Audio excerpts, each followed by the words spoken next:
Hello મિત્રો, જય શ્રી કૃષ્ણ, જય મહાદેવ.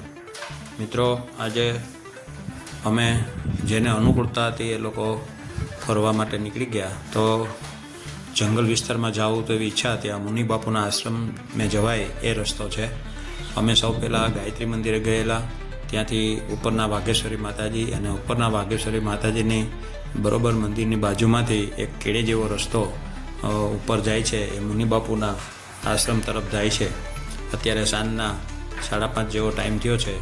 અહીંયા સિંહ દીપડાની બહુ બીક હોવાથી, ડર હોવાથી મિત્રો અત્યારે આગળ વિશેષ ઉપર જઈ શકાય એમ નથી.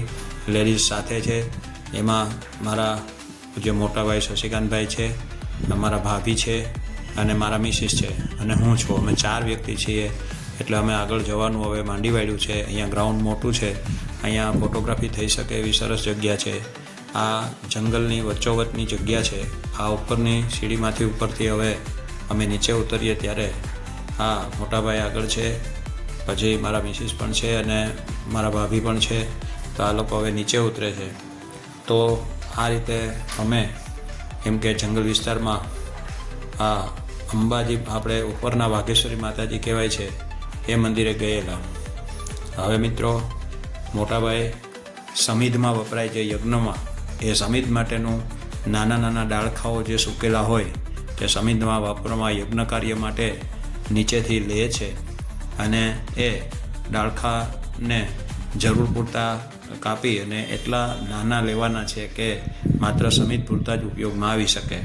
આ જંગલમાં પડેલો વેસ્ટેજ જેવો ઓલો હોય છે, જે ડાળખા પડેલા હોય છે, એમાંથી આપણે નાના નાના ટુકડા કરી અને લેવાના હોય છે. એ કમસે કમ 13 જેટલા નંગ હોવા જોઈએ, એ રીતે આપણે લઈએ છીએ.